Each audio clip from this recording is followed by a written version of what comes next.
seruanku. Jawab seruanku dengan cepat.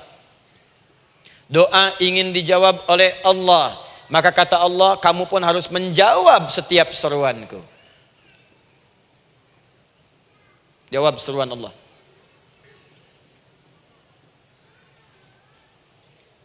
Ayo respon, adil. Maunya dapat gaji aja, kerja nggak mau. Ya? Apa ibu pikir duduk manis, santai di ruangan tengah, tiap bulan suami datang berikan uang belanja? Belum tentu. Kalau sikap tidak bagus, ya interaksi tidak mulia, maka belum tentu itu didapatkan. Maka syarat pertama kata Allah, kalau doamu ingin cepat aku jawab, maka setiap aku seru, cepatlah engkau kemudian kerjakan dan jawab itu. Jadi ternyata seruan Allah itu terkait berkelindan dengan pengabulan doa. Jadi ketika ibu diseru oleh Allah, diminta diperintahkan sesuatu oleh Allah, sebetulnya itu kunci untuk mendapatkan jawaban doa kita, Bu. Dipanggil kita, ayo cepat datang ke sini, mau minta apa? Minta, saya kasih. Apa di antara kunci doa itu, Ustaz? Yuk kita lihat. Adalah jawaban dari seruan Allah. Apa di antara seruan Allah itu? Saya beri contoh satu misalnya. Allah perintahkan kita untuk sholat. Bahkan diseru, diingatkan 5 kali dalam sehari. Sholat. Bukankah kita diseru, Bu? Dipanggil 5 kali sehari untuk sholat? Allahu Akbar, Allahu Akbar. Ya? Diingatkan kan? Ayo ingat Allah, ingat Allah, ingat Allah, ingat Allah. Allah Maha Agung, Maha Besar semuanya. Dan seterusnya. Perhatikan baik-baik. Apa tujuan Allah menyeru kita dalam sholat? Ternyata bukan ingin memberikan beban ruku dan sujud. Bukan sujudnya yang penting. Karena semua makhluk tidak sujud pun tidak akan menurunkan status Allah sebagai Tuhan. Allah tetap Allah, gak ada ruginya. Yang rugi kita, ternyata ketika disuruh sujud, disuruh ruku itu, ternyata yang ditunggu itu bukan ruku sujudnya. Allah nunggu, punya masalah apa? Mau minta apa? Karena itu dalam ilmu fikih, ibu buka semua kitab fikih.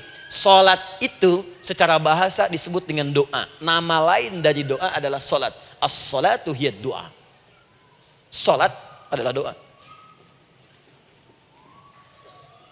Karena itu semua bacaan dalam salat doa semua.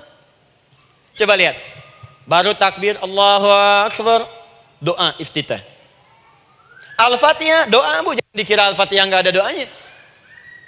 Nih, nanti saya berikan cepat ya. Ini highlight dulu. Highlight dulu. Dalam salat itu ada 4 keadaan. Ingat ini baik-baik. Nanti ibu manfaatkan, minimal zuhur lakukan. Ada berapa keadaan? 4. Ada 4 posisi, 4 keadaan dalam sholat. Yang kalau ibu berdoa benar, meminta di situ dengan benar, itu seketika akan dikabulkan. Seketika. 1 saat berdiri. Berdiri. 2 saat ruku'. Ruku'. 3 saat sujud. 3 saat sujud. 4 sesaat sebelum salam. Berdiri, ruku', sujud, sesaat sebelum salam. Baik, sebelum saya bahas lebih jauh, saya ingin sampaikan dulu. Jadi ternyata ketika kita diminta oleh Allah menunaikan sholat, itulah cara kita memohon, Bu. Itulah waktu kita meminta. Dan dahsyatnya dalam sehari itu 5 kali ditungguin, Bu. Mana ada manusia di muka bumi ini buka pintu rumahnya 5 kali sehari cuma untuk memberikan apa yang dibutuhkan. Sesoleh-solehnya Ustadz, gak ada yang mengatakan, ayo 5 kali sehari datang aja ke rumah saya. Kalau butuh apa-apa ambil. Butuh kulkas, ambil kulkasnya. Butuh TV, ambil. Gak ada begitu. Allah itu maha baiknya, 5 kali sehari dipanggil. Dari subuh sampai zuhur. Kita bangun tidur aja, punya masalah gak? Ayo minta, disuruh sholat 2 rakaat. Dan sholatnya gak usah banyak-banyak, 2 rakaat aja dulu supaya gak ada beban. Itu pun kadang-kadang masih lupa berapa rakaat kita sholat. Ya. Ayo sujud, disuruh minta, punya masalah gak? Terus dari subuh sampai ke siang, dipanggil lagi. Punya masalah lagi gak? Disuruh zuhur 4 rakaat. Karena waktunya cukup panjang, suruh 4. Ayo minta. Ada masalah apa? Minta sujud kita. Minta mohon. Dari zuhur ke asar, ditanya lagi, ada masalah gak? Panggil lagi. Ke maghrib sampai ke isya sebelum tidur. Supaya tidurmu enak, masalah nggak ada, tenang, nikmat, nyaman istirahatnya. Ada masalah nggak? Disuruh sholat lagi. Jadi kalau orang paham sholat itu kunci kebahagiaan, dia akan senang menunaikan sholat. Makanya ketika ibu bertanya, kenapa saya sholat? Dijawab oleh muadzin, hayya 'alas shalah, ayo sholat. Kenapa sih sholat? Hayya 'alal falah, yuk bahagia, ayo tenang, yuk dapatkan apa yang kamu inginkan, falah. Jadi kalau orang paham sholat itu menyelesaikan persoalan, tentu orang akan berbondong-bondong semangat untuk menunaikan sholat. Cuman sayang segelintir orang itu menilai sholat sebagai beban. Jadi sebagai kewajiban beban saja, makanya sholatnya nggak nikmat. Karak tadi duhur, ayeuna asar deui. Tuh. Ya bagaimana doanya bisa dijawab? Anda datang pada orang, tapi datangnya dengan marah-marah. Datangnya dengan mencelanya. Ya bagaimana dia bisa memberikan kebutuhan Anda? Anda datang pada Allah dengan niat yang tidak ikhlas. Setelah itu kemudian menggunjingkannya, bagaimana bisa dijawab? Tuntutan tinggi. Tapi datang tidak membawa prestasi, ya bagaimana bisa diberi? Catat tuh, bikin status. Paham ya? Nah ini bagian pertama. Jadi cara pertama, respon kata Allah, seruan Allah. Rumus pertama sholat. Nah sekarang saya ajarkan lagi. Ini belum selesai nih Bu, ini panjang bahasannya nih. Sampai jam berapa kita? 10 ya? Oh, banyak. Mau sampai jam 5 silahkan, saya jam 10 selesai. Ya. Lihat sini. Oke, saya punya sekitar 1 jam kurang ke depan. Saya ingin terangkan sedetil-detilnya gitu ya. Dan saya hanya menyampaikan isi Al-Quran. Quran, hadis, Quran, hadis. Sekarang gini, Ustadz saya sekarang paham. Sholat berarti kunci untuk menyelesaikan masalah. Di sholat saya akan memohon. Sekarang Ustadz, bagaimana cara saya merespon sholat? Kan kata Allah, saya menyeru, respon gitu kan? Kita dipanggil sholat nih, Allahu Akbar, dipanggil. Bagaimana cara meresponnya? Sebelum minta. Awas, ibu ingin datang mengajukan proposal. Datang kepada wali kota, datang kepada gubernur, datang kepada presiden, datang kepada menteri sebelumnya. Bukankah ibu mempersiapkan diri? Penampilan ditata, proposal dibagus-bagusin, itu kan? Yang paling hebat itu kadang-kadang malam-malam latihan depan cermin. Bapak wali kota yang saya hormati. Lihat semuanya tuh. Dan yang paling luar biasa, maaf ya, janjian jam 7 dengan Pak Wali Kota, datang jam 6 ke Balai Kota. Sekarang ibu punya janji dengan Allah. Janji itu sudah diketahui sebelum pertemuannya. Kalau tidak percaya, 5 waktu ini ibu sudah hafal Bu. Ya, bahkan disuruh ngapalin oleh Allah. Buka Quran surah ke-4. Surah ibu, surah mama, An-Nisa. Ayat 103, Quran surah 4 ayat 103. Fa idza qadaytumus salata fadhkurullaha qiyaman wa qu'udan wa 'ala junubikum fa idza tma'nantum fa aqimus shalah. Lihat ujung ayatnya. Innas salata kanat 'alal mu'minina kitaban mawquta. Sungguh semua waktu salat itu telah ditetapkan waktunya bagi orang beriman. Itu terjemahan biasa. Kalau terjemahkan pakai ilmu balaghah, sungguh orang beriman itu hafal waktu-waktu salat. Tahu waktunya. Apalagi kalau di waktu itu ibu punya kepentingan, pasti hafal.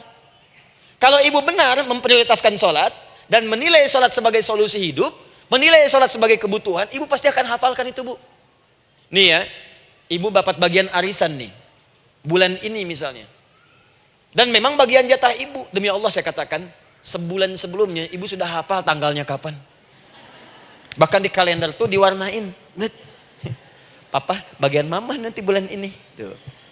Dicatat semua, di tempat siapa, jam berapa, datang dengan penuh keceriaan dan kebanggaan. Luar biasa. Hanya untuk urusan dunia yang itu habis gitu. Jika dia tidak meninggalkan ibu, ibu yang meninggalkan dia duluan. Sekarang 5 kali sehari semua diberikan, bahkan lebih daripada dunia dan seisinya. Harusnya sih wajarnya dihafalkan waktunya dan ibu hafal. Ayo, subuh jam berapa sekarang? Lihat sini, bukan ke atas. Ditutup tuh. Tuh, sana tuh. Subuh jam berapa? Ayo ngelihat ke sana, 4:43. Zuhur jam berapa? Tuh. Asar, maghrib, isya. Itu kan kunci ibadah. Dan kunci ijabah, kunci ibadah, kunci ijabah. Di situ ada pengabulannya. Ah, ini gimana mau minta, waktu permintaannya aja nggak hafal. Gimana mau bermohon, datangnya aja telat. Karena itu, bagaimana cara merespon seruan Allah? Diaturlah di Quran surah kedua ayat 152. Paling kanan sebelah bawah. Quran surah kedua ayat 152. Ibu masih ingat? Bukankah sholat disebut sebagai zikir? Masih ingat? Ya, di surah ke-20 ayat 14. Wa aqimis sholata lidzikri, tunaikan sholat sebagai zikir kepadaku. Sekarang lihat ya. Lihat ketentuan Allahnya. Kalau ibu dipanggil untuk sholat, dipanggil untuk zikir, cepat respon. Ibu cepat respon, Allah pun akan cepat merespon permintaan ibu. Lihat kalimatnya. Fadhkuruni adzkurkum. Fadhkuruni adzkurkum. Kalian mengingat saya, maka saya pun akan ingat dengan kalian. Kalian zikir kepada saya, ingat saya, kata Allah, maka saya pun akan ingat kalian. Di antara makna zikir, salat. Kalau ibu salat mengingat Allah dengan cepat, maka Allah pun akan cepat mengingat kita. Contoh.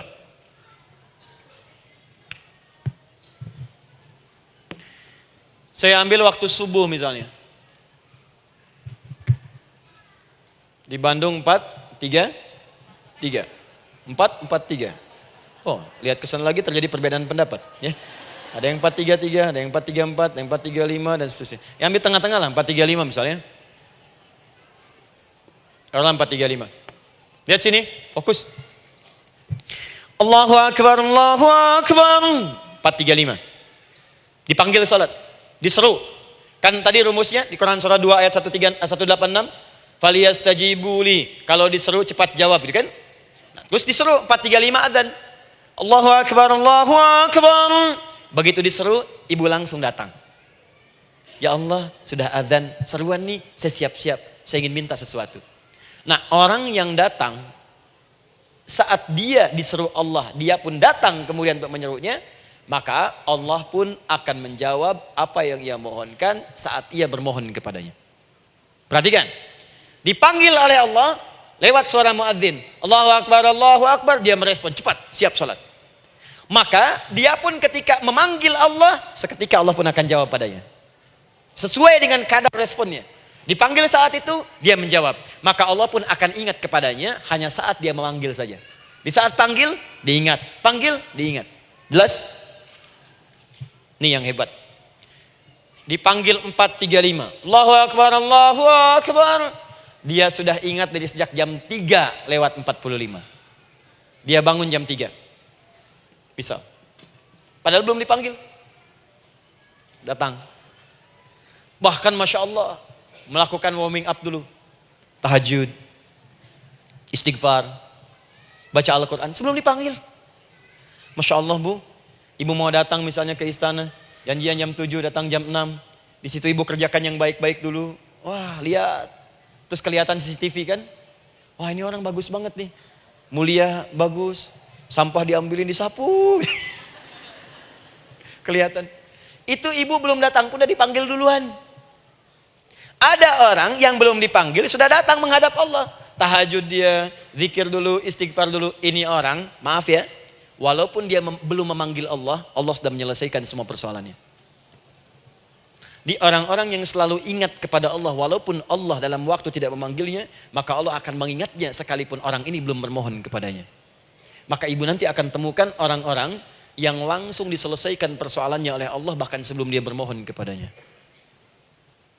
Ada orang yang seakan gak punya masalah Bu. Bukan gak punya masalah, sebab setiap dia punya masalah, masalahnya diringankan oleh Allah. Seakan-akan gak ada beban. Ah, ini indah hidupnya. Enak. Butuh sesuatu, sebelum nyari, datang. Ada persoalan, senyum dikit, selesai. Orang macet mengeluh, bikin status, dia macet malah senang. Dan hatinya dilapangkan oleh Allah. Bayangkan ada janji rapat jam 9, setengah 9 masih macet. Diprediksi di Google, akan sampai 2 jam lagi. Yang lain mengeluh, telepon sana, telepon sini, ini. Dia enggak aja, lapang aja. Alhamdulillah ya Allah, kasih macet.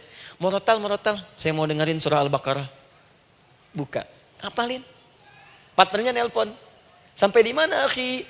ini sampai di surah Al-Baqarah ayat 186. Tidak ada yang sia-sia dari Allah. Sabar ya di sana. Ya, atau kita bisa koneksikan dari sini apa yang bisa saya selesaikan sekarang di sini sehingga sampai sana kita tinggal kesimpulan saja. Tenang hatinya. Gak ada berasak, berusuk, gelisah gini, telepon sana sini, klaksonin. Dasar lampu merah, lama, birunya sebentar. Padahal biru nggak ada, yang ada hijau kan. Jadi kalau sudah begitu enak bu. Yang perempuan ada di Quran Maryam. Maryam kan perempuan. Dan Maryam itu bukan nabi, bukan rasul. Ingin memberikan pesan kepada ibu, perempuan dimanapun. Tidak harus jadi nabi supaya doa cepat dikabulkan. Tidak harus menjadi rasul. Ini Maryam bukan nabi, bukan rasul. Tapi dia ini luar biasa. Sebelum dipanggil udah datang. Zikirnya tak terlukiskan. Mohon kepada Allahnya luar biasa. Menjaga diri dari hal yang dilarang oleh Allah. Apa hasilnya? Sebelum diberikan bahkan oleh pamannya sudah ada kebutuhannya. Quran surah ketiga ayat 37. Kullama dakhala 'alaiha Zakaria al-mihraba wajada 'indaha rizqa. Setiap pamannya mau memberikan kebutuhan Maryam sudah ada di dalamnya, Bu. Sudah ada. Itu luar biasa.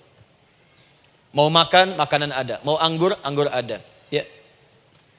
Wah, itu luar biasa, Bu. Jadi bermohon bahkan sebelum waktunya.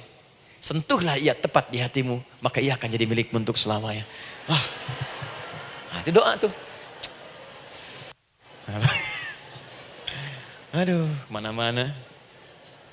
Paham? Tuh. Jadi kalau yang standar-standar saja itu biasa. Maka datang sebelum waktunya. Datang. Atau datang pas dipanggil, standar. Jadi kalau 4-3-5 adzan, Allahu Akbar, Allahu Akbar. Ibu bangun, siap sholat, siap sholat. Itu standar. Yang dulu bahagia. Naikin lagi levelnya. Yang celaka itu ya ini nih. Dipanggil 4-3-5. Baru bangun 5-3-4.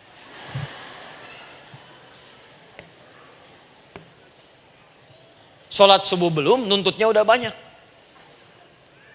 Ya Allah, kurang apa lagi aku bermohon kepadamu. Sudah aku meminta sekarang, sholat subuh aja belum. Jadi mana keadilannya? Jadi yang pertama, respon seruan Allah. Disitulah Allah pun akan cepat merespon apa yang kita kemudian butuhkan. Jadi yang pertama lewat sholat ya Bu ya. Ingat sholat. Dan sholat itu tadi dari 4 posisi saya ajarkan yang pertama saja satu. Supaya nggak terlampau panjang ya. Berdiri Bu. Saya ajarkan satu. Setiap ibu dalam keadaan berdiri dan membaca Al-Fatihah. Pada kalimat iyyaka na'budu wa iyyaka nasta'in. Ingat pada kalimat iyyaka na'budu wa iyyaka nasta'in. Maka sertakanlah di hati kita apa persoalan yang dirasakan untuk bermohon kepada Allah. Saya ajarkan cepat. Kalau ibu mau belajar lebih detail, ikuti kajian kami di fikih sholat. Sifat sholat Nabi SAW. Nanti saya terangkan semua dalilnya. Insya Allah sepanjang yang saya ketahui. Baik. Dasarnya ini. Dasarnya. Quran surah ketiga ayat 38 sampai 39. Dan dikuatkan nanti di hadis qudsi. Ibu kenal Nabi Zakaria? Ya kenal ya. Ya selamat lah Bu. Alhamdulillah. Episode ke-15 kenal Nabi Zakaria. Luar biasa. Alhamdulillah.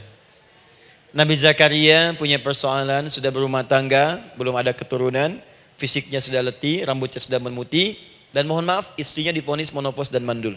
Secara medis klinis. Apa yang beliau kerjakan? Sholat. Dalam sholatnya bermohon kepada Allah. Perhatikan permohonannya. Qala rabbi habli min ladunka dzurriyyatan thayyibah. Ya hunalika da'a Zakaria rabbah. Qala rabbi habli min ladunka dzurriyyatan thayyibah. Innaka sami'ud du'a. Ya Allah, aku bermohon kepadamu, anugerahkan aku keturunan. Semua mengatakan aku gak mungkin punya keturunan. Hanya engkau yang tidak punya batas dalam pemberian. Engkau pasti mendengar doa saya. Kalau pada yang maha mendengar tidak mengabulkan juga, lantas kepada siapa lagi aku mesti memohon? Doa ini dipanjatkan oleh beliau dalam keadaan sholat. Sedang berdiri dalam sholatnya. Jadi ibu maaf ya, tolong jangan salah berpikir. Semua nabi dan rasul, orang soleh sebelumnya itu sholat. Cuma kita lebih sempurna gerakan dan jumlahnya. Sempurna. Orang dulu sholat. Nabi Musa sholat. Quran surah 20 ayat 14. Nabi Isa sholat. Quran surah 19 ayat 31 sampai 33. Nabi Ismail sholat. Quran surah 19 ayat ke-55. Semua sholat. Sholat. Nabi Zakaria saat punya masalah sholat. Dalam berdirinya minta dalam sholatnya. Dari mana Ustadz taunya beliau minta dalam berdiri dalam sholat? Ayat 39-nya baca. Quran surah ketiga ayat 39. Fanadatul malaika, maka doanya itu dijawab oleh Allah. Datang malaikat menyampaikan jawaban. Wa huwa qaimun yusalli fil mihrab. Sedangkan beliau masih berdiri dalam salatnya di mihrab. Masih berdiri dalam salat. Salat. Di dalam salat itu minta. Makanya semua bacaan salat itu permintaan isinya. Dan dikabulkan oleh Allah. Anallaha yubashshiruka bi Yahya.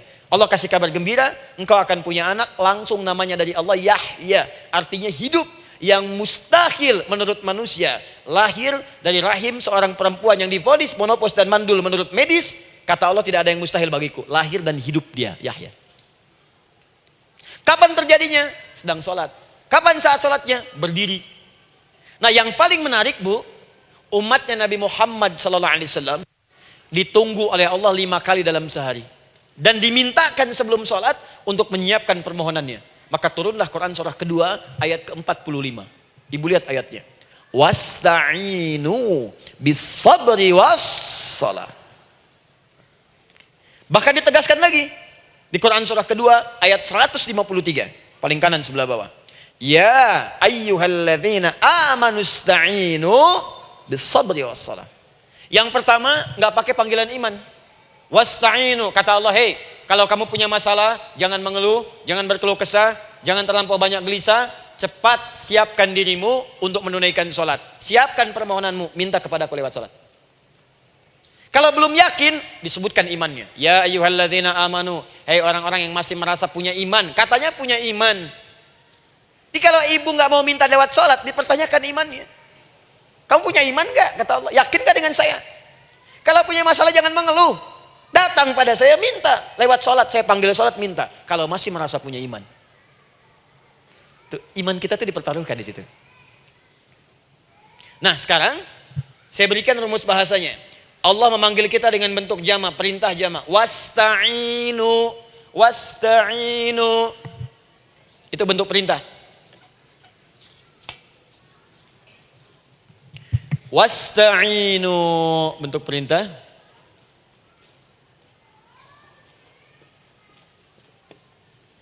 Wasta'inu.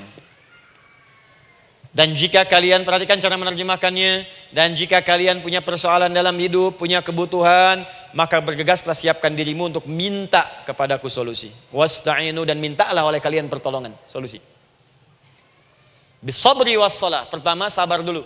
Sebelum sholat, sabar dulu dengan itu. Tahan dulu. Terima dulu. Jangan mengeluh, terima dulu. Nanti dalam sholat minta solusi. Itu maksudnya. Punya masalah sekarang jam 9 lewat. Sabar, tahan dulu. Koreksi diri, istighfar, nanti zuhur minta. Atau duha sekarang sholat, datang ke masjid, sholat duha minta. Tahiyatul masjid minta sekarang. Sabar. Ini sabar, terima dulu. Jangan mengeluh, sabar. Ingat, terima, sabar. Karena Allah mustahil memberikan ujian masalah kalau kita tidak sanggup menerimanya. La yukallifullahu nafsan illa. Saya sering katakan, Bu, ya, maaf kalau kalimat ini mungkin kurang berkenan, tapi kalimat ini nyata. Kalau ibu sekarang punya masalah seberat apapun, itu artinya hanya ibu yang sanggup untuk menerimanya. Saya tidak. Betul, karena itu persoalan itu dititipkan kepada ibu, bukan kepada seorang bernama Adi Hidayat. Ibu yang dipercaya. Ya, ibu dipercaya oleh Allah. Kenapa ibu tidak yakin dengan itu? Karena cuma ibu yang bisa mengatasi. Ibu yang mampu, saya tidak. Karena itu dititipkan pada ibu. Kaidahnya, la yukallifullahu nafsan illa wus'aha. Allah nggak akan berikan beban, ujian, masalah kalau dia nggak mampu. Artinya kalau saya nggak mampu, saya nggak dikasih. Ibu mampu, ibu diberi. Jangan mengeluh. Kenapa mesti saya, ya Allah? Kamu mampu. Ya Allah, why me? Why not? Kamu yang bisa. Nah sekarang, wassalah, setelah terima itu, tapi juga jangan terlampau kepedean. Memang cuma saya yang mampu, ya, bikin status. Kemudian sholat, kita akan katakan, ya Allah, Engkau perintahkan saya untuk minta tolong. Sekarang saya akan minta kepadamu. Lalu kita katakan, maaf ya Allah, saya sekarang punya masalah, saya ingin bermohon kepadamu, saya ingin minta kepadamu, ya Allah. Saya mohon, ya Allah. Maaf Bu ya, maaf ya, sebentar. Ibu kalau punya masalah sedikit atau banyak? Banyak. Yang punya masalah ibu saja atau anak juga punya masalah? Kadang-kadang, bukankah anak yang punya masalah ibu yang minta? Bukankah suami yang punya persoalan, ibu yang bermohon? Iya kan? Karena itu, kalau kita ingin memohon kepada Allah dengan persoalan yang kompleks mewakili yang banyak, maka pertama kalimatnya diawali dengan huruf na. Berarti kami, kita, semua. Jelas ya? Nah, ibu ingin robah kalimatnya minta tolong. Kata Allah, minta kepadaku pertolongan. Wasta'inu. Ibu ingin robah menjadi bentuk permintaan. Rubah kalimatnya menjadi nasta'in. Nasta'in. Nasta'in.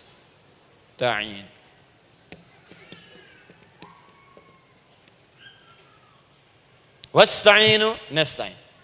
Minta kepada siapa tadi? Allah. Boleh minta kepada selain Allah? Tidak. Hanya kepada Allah saja? Hanya kepada Allah saja, hanya kepadamu ya Allah, tidak kepada yang lain, maka kalimatnya menjadi iyyaka. Iyyaka. Hanya kepadamu saja ya Allah. Engkau berjanji kalau ada masalah minta aku berikan. Sekarang hanya kepadamu saja ya Allah aku bermohon. Maka kalimatnya namanya iyyaka nasta'in. Sekarang saya tanya kepada ibu, apakah dalam sholat ibu membaca kalimat iyyaka nasta'in? Tuh. Saya mau tanya, ibu bacanya saat ruku atau saat sujud? Berdiri. Gak ada orang ruku baca kalimat ini. Allahu Akbar, iyyaka na'budu wa iyyaka nasta'in. Berdiri.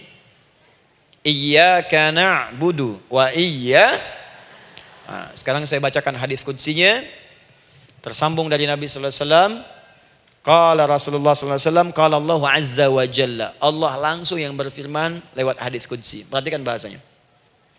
Qasamtu shalah baini wa baina abdi. Saya bagi dalam salat itu dua bagian, antara hak aku dan hak hambaku. Wali abdi ma sa'ala. Dan jika benar hambaku menunaikan kewajibannya dengan baik, menjaga hak-hak aku, maka pada saat itu apapun yang dia minta dalam salat aku akan berikan. Apapun. Kapan itu terjadi? Perhatikan kalimatnya. Idza qala al-'abdu, kalau hamba mulai membaca dalam salatnya, alhamdulillahi rabbil alamin. Alhamdulillahi rabbil alamin, qala Allah azza wa jalla, seketika Allah menjawab, hamadani 'abdi, hambaku sedang memujiku. Ibu ingat baik-baik Bu ya. Ingat baik-baik. Setiap ibu baca Al-Fatihah dalam salat itu Allah memperhatikan dan menjawab bacaan ibu. Tadi masih ingat ketika saya katakan wa idza sa'alaka 'ibadi anni fa inni qarib, Allah itu dekat. Ya. Wa idza qala al-'abdu ar-rahmanir rahim, kalau hamba melanjutkan ar-rahmanir rahim, qala Allah azza wa jalla, Allah langsung menjawab athna 'alayya 'abdi, hambaku sedang menyanjungku. Wa idza qala al-'abdu maliki yaumiddin, ketika hamba berkata maliki yaumiddin, qala Allah azza wa jalla, Allah menjawab majjadani 'abdi, hambaku sedang mengagungkanku. Sekarang perhatikan kalimat ini. Wa idza qala al-'abdu, jika seorang hamba berkata, iyyaka na'budu wa iyyaka nasta'in, ya Allah, sekarang hamba sholat ibadah atas perintahmu. Dan hamba minta ya Allah, hamba punya masalah, hamba punya persoalan, dan kau janjikan minta dalam sholat. Qala Allah azza wa jalla, Allah jawab, hadza baini wa baina abdi, inilah perjanjian aku dengan hambaku. Wali abdi, kalau hambaku benar sholatnya sampai bacaan ini, masalah apapun yang dia minta sekarang aku akan kabulkan. Dalam berdiri. Cuman sayang, kadang-kadang dalam keadaan ini banyak yang tidak minta. Maka caranya saya sampaikan yang pertama, kalau ibu sudah sampai ke bacaan ini, iyyaka na'budu wa iyyaka nasta'in, sertakanlah dalam hati ibu. Gak usah dilafadzkan. Sertakan ibu punya masalah apa. Atau secara umum minta solusi. Minta. Nabi itu kalau sholat, Nabi SAW kalau sholat, itu kalau baca ayat-ayat Quran, itu seringkali berhenti Bu. Sering berhenti. Kalau dalam ayat doa, beliau berhenti, mohonkan dengan baik. Kalau ayat-ayat surga, minta supaya umatnya ke surga. Ayat-ayat neraka, mohon supaya umatnya dibebaskan dari neraka. Minta. Kesaksiannya banyak. Hudzaifah al-Yamani, pernah sholat di belakang Nabi, begitu. Abdullah bin Mas'ud radhiyallahu ta'ala anhu, sholat di belakang Nabi, begitu. Ubay bin Ka'ab radhiyallahu ta'ala anhu salat di belakang Nabi, begitu. Di kesaksian mereka sama semua. Makanya seringkali itu nggak sadar, enak salat dengan Nabi itu. Nyaman. Kalau baca ayat surga seakan-akan pengen cepat ke surga. Kalau baca ayat doa berdoa, jadi nggak sadar. Rakaat pertama 100 ayat aja Al-Baqarah. Ya, kadang-kadang lewat ke Ali Imran. Pernah rekornya 5 juz 4 halaman. An-Nisa ayat 176 baru berhenti. Ya walaupun besoknya nggak pada ikutan lagi. Ya, karena merasa ini kapan rukunya gitu. Sekarang atau nanti, sekarang atau nanti. Tapi enak. Nah saya ajarkan satu hal. Kalau kita sampai pada bacaan Al-Fatihah tadi, jeda sejenak bu, rasakan itu, minta. Minta. Setelah itu Allah ajarkan satu lafaz. Kalau lafaz ini benar dibacakan oleh ibu, benar dibacakan, maka seketika doa akan dijawab. Langsung dikabulkan. Apa bacaan itu? Nanti dalam pelajaran selanjutnya kita akan bahas ya, insya Allah. Masih ada waktu? Oh ya, kalau masih kita bahas ya. Masih. Ada sesi mau jawab pertanyaan dulu, diskusi dulu, atau saya teruskan sebentar? Teruskan ya. Baik, kalau kita sampai jam 10, saya jeda sampai ke 9.45. Jadi 15 menitnya kita bisa diskusi ya. Baik. Apa lafaz yang kita bisa mohonkan? Teruskan ayatnya. Ihdinas siratal mustaqim. Ihdinas siratal mustaqim. Ihdinas siratal mustaqim. Ini Bu, nanti Ibu lihat dalam kajian tafsir yang kami sampaikan, juga dalam kajian fikih salat saya bahas dengan detail. Di sini singkat saja, singkat padat. Ihdina itu, ya Allah berikan kami hidayah, berikan kami jalan, berikan kami petunjuk, tunjukkan kami jalan yang lurus. Kalimat ihdina asalnya dari kata hidayah. Hidayah, jamaknya hudan. Ihdina, berikan kami hidayah. Berikan kami hudan. Kalau tunjukkan kami jalan yang lurus, itu terjemahan Bu. Terjemahan. Kalau ibu ingin makna tafsir per huruf, per kalimat, bahkan per harokat, itu semua ada maknanya. Karena semua kalimat Quran itu mukjizat. Ihdina dari kata hidayah, hudan. Berikan kami hidayah. Hidayah dalam bahasa Arab itu banyak maknanya. Bisa solusi dari semua persoalan. Bisa jalan menuju kemudahan. Bisa kesuksesan. Bisa petunjuk. Banyak. Kalau dikumpulkan namanya hudan. Hudan. Makanya Al-Quran disebut hudan. Karena di Quran ada semua. Solusi ada, petunjuk ada, kemudahan ada. Dzalikal kitabu la raiba fi hudal. Al-Quran hudan. Syahrul Ramadan alladzi unzila fihi al-Quran hudan linnas. Isi Quran semua hudan. Di situ ada solusi. Di situ ada petunjuk. Di situ ada kemudahan. Kalau kita ingin minta semua itu, kalimatnya dikatakan fi'il amr lit talab, permohonan dalam bentuk kalimat permintaan. Ihdina, berikan kepada kami hudan. Kalau sudah mengatakan ihdina artinya minta solusi, minta kemudahan, minta petunjuk. Jadi ketika ibu mengucapkan kalimat ihdinas siratal mustaqim, itu artinya ya Allah berikan kepada kami solusi dari masalah yang sedang saya hadapi. Berikan petunjuk dari persoalan yang sedang saya jalani. Berikan kemudahan ya Allah dari kesulitan yang tengah saya hadapi. As-siratal mustaqim, yang lurus, yang gampang. Karena jalan yang gampang itu lurus, gak berkelok Bu. Langsung ke tujuan. Saya mau ke sini jalannya belok-belok, gak langsung kan gak enak. Ibu mau ke satu undangan, jalannya belok sini, belok sini, belok sini, belok sini. Kelokan 9, kelokan 7, kelokan 8. Ya. Kan rasanya berliku. Ibu ingin mendapatkan solusi, tapi dilempar-lempar. Ke sini dulu, berkelok. Sini dulu, sini dulu, sini dulu. Kenapa nggak ibu lurus dapatkan langsung?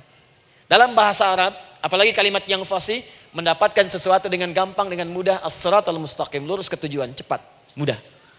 Apalagi ke surga nanti, tunjukkan kami jalan yang lurus, yang benar. Hak dari Allah dan mudah didapatkan. Itu maksudnya. Ini bukan sekedar tunjukkan jalan yang lurus, solusi yang mudah, yang gampang, yang cepat. Paham di sini ya? Seperti orang-orang dulu mendapatkannya. Siratal ladzina an'amta 'alaihim. Seperti orang dulu mendapatkan semua kenikmatan ketika mereka bermohon kepadamu ya Allah. Siapa mereka? Ada 4 golongan disebutkan di Quran surah keempat ayat 69. Ada para nabi, orang-orang jujur siddiqin, para syuhada dan orang-orang soleh. Ya, wa may yuti'illaha wa rasul fa ulaika ma'al ladzina an'ama Allahu 'alaihim minan nabiyyina was-siddiqina wasyuhada was-shalihin. Para nabi dulu berdoa, ya Allah saya ada masalah, dikabulkan. Kita minta ya Allah sekarang saya berdoa, tolong kabulkan seperti nabi-nabi dulu dikabulkan. Nabi Ayub sakit berdoa dikabulkan, kita sakit dikabulkan. Nabi Ibrahim ada ujian dikabulkan. Nabi Ibrahim punya ujian dengan anak, kita ada ujian dengan anak, minta dikabulkan. Anak-anak berselisih, ada yang dendam, yang iri, seperti anaknya Nabi Yakub. Nabi Yakub berdoa dikabulkan, kita minta dikabulkan. Ada syuhada, berdoa dikabulkan, kita minta dikabulkan. Orang soleh berdoa, minta dikabulkan. Kita minta dikabulkan. Ya Allah, seperti engkau kabulkan doa orang-orang dulu yang melahirkan nikmat, mohon kabulkan kami yang minta sekarang dan mendapatkan kenikmatan itu. Itu maksudnya. Ya, siratal ladzina an'amta alaihim. Siapa an'amta alaihim di sini? Ulaikal ladzina an'amallahu alaihim. Sama persis kalimatnya. Minan nabiyyin was-siddiqin wasyuhada'i was-salihin. Jadi jangan diartikan sebatas terjemahan. Walaupun di musim haji sekarang itu bisa dipakai. Saya tugas 2010 di Mekah. Ada jemaah kesasar, lupa maktab. Kemudian ingin balik, nggak tahu jalan. Dia ketemu askar. Askar nggak bisa bahasa Indonesia, dia nggak bisa bahasa Arab. Tapi dia hafal Al-Fatihah. Datang kepada askar, dia tunjukkan gelangnya. Pak, ihdinas siratal mustaqim. Tunjukkan saya jalan yang lurus. Ikutin gelang. Askar nggak bisa bahasa Indonesia. Dikasih bahasa Arab nggak paham-paham. Tapi askar ini pun cerdas. Dia tunjuk, dia lihat gelangnya. Oh, maktab sana. Siratal ladzina an'amta alaihim ghairil maghdubi alaihim waladdallin. Lurus, jangan belok-belok. Kalau belok nanti engkau tersesat atau dicaci maki orang. Maghdub ya dicela orang. Dhalin tersesat, kan? Jangan dicela, jangan sesat, lurus. Tapi kalau dalam berdoa dalam sholat minta di hati hadirkan. Jelas ya? Itu posisi pertama. Jadi pertama minta lewat sholat. Yang kedua cepat rajin istighfar, Bu. Saya cepat ya, rajin istighfar. Saya ada 7 menit lagi. Ibu rajin istighfar. Astagfirullah, astagfirullah, astagfirullah, astagfirullah. Itu yang paling singkat. Astagfirullahaladzim, astagfirullahaladzim, astagfirullahaladzim. Itu yang menengah. Astaghfirullahaladzim alladzi la ilaha illa huwal hayyul qayyum wa natubu ilaihi. Astaghfirullahaladzim alladzi la ilaha illa huwal hayyul qayyum wa natubu ilaihi. Astaghfirullahaladzim alladzi la ilaha illa huwal hayyul qayyum wa natubu ilaihi. Itu yang cukup panjang. Ibu rajin istighfar. Orang yang rajin istighfar itu diantara yang disebutkan dalam riwayat-riwayat adalah orang-orang yang cepat dijawab doanya. Hanya dengan istighfarnya. Jadi dia tuh punya keinginan, dia nggak katakan. Jadi keinginan di benaknya dia, terus dia istighfar. Astagfirullah, astagfirullah, astagfirullah. Itu kalau benar rajin istighfar, seketika dikabulkan. Cepat. Ada seorang yang hidup, ini tukang roti. Di zaman Imam Ahmad bin Hanbal. Saya pernah kisahkan ini di beberapa keadaan. Orang ini, itu ahli istighfar. Jadi maaf ya Bu ya, bukan istighfarnya pas ada keperluan aja, bukan. Ada ta'lim Ustaz Adi, sab pertama, astagfirullah, astagfirullah, astagfirullah, bukan. Besok ada arisan, astagfirullah, astagfirullah, bukan. Jadi bukan ada keperluan, istighfar bukan. Orang ini membiasa istighfar. Jadi setiap mengerjakan apapun dia istighfar. Mau minum, bismillah, astagfirullah, astagfirullah. Dia setiap buka adonan, astagfirullah, astagfirullah. Nah satu ketika, Imam Ahmad itu nggak tahu kenapa, pengen datang ke daerah itu. Ya kalau misalnya ibu tinggal di Cicahem, misalnya kan Imam Ahmad tiba-tiba pengen ke Cicahem aja. Terus karena lelah, mampir ke masjid. Istirahat di dalam masjid. Tiba-tiba kata penjaga masjidnya, DKM-nya, marbotnya, ya Syekh, idhab, pergi, nggak boleh tiduran di sini. Kata Imam Ahmad, saya kan cuma numpang istirahat, nggak boleh keluar. Dan dia nggak tahu kalau itu imam besar. Dan Imam Ahmad itu sudah populer Bu, sangat famous, familiar. Cuman orang kan nggak pernah lihat wajahnya. Dulu kan nggak ada Facebook, nggak ada Instagram, nggak ada handphone, nggak ada apa-apa. Jadi kalau orang terima Ahmad, ya Ahmad aja kemana-mana. Oh, no, Imam Ahmad, dia Imam Ahmad, Imam besar, Imam Syafi'i, Imam besar. Tapi nggak pernah lihat. Sekarang kan udah kelihatan. Ya, udah kelihatan. Sekarang banyak. Makanya orang dulu tuh senang begitu tahu, dikasih tahu, Nabi aja ke Madinah Bu, nggak ada yang tahu kalau itu Nabi Muhammad kalau belum pernah lihat. Karena beliau di bawah, Abu Bakar di atas. Abu Bakar kan naik kan, untanya Nabi. Nabi Muhammad pas di bawah gantian tuh di jalan. Orang mengira yang di atas unta Nabi Muhammad. Padahal Nabi Muhammad yang jalan kaki, nggak kelihatan. Makanya responnya bola ketika tahu Nabi senang luar biasa. Minta doa, minta ini, minta itu. Orang sekarang tidak. Karena sering banyak lihat di TV, media sosial, begitu ketemu minta foto. Ini lain kisahnya. Nggak tahu dia, pergi keluar. Kata Imam Ahmad, ya sudah, keluar beliau. Nggak mau ribut. Istirahat di luar. Di pelataran. Di sini juga nggak boleh. Lihat kalimatnya. Barwah, keluar, pergi. Barwah itu kasar Bu. Begitu kemudian didebat lagi, saya cuma di luar. Rawah itu dari kata roh Bu, itu paling kasar. Artinya keluar dengan roh-rohnya sekalian. Rohnya pun jangan di sini. Ya. Jadi kalau ibu nanti di Masjidil Haram misalnya kan, ada kalimat itu.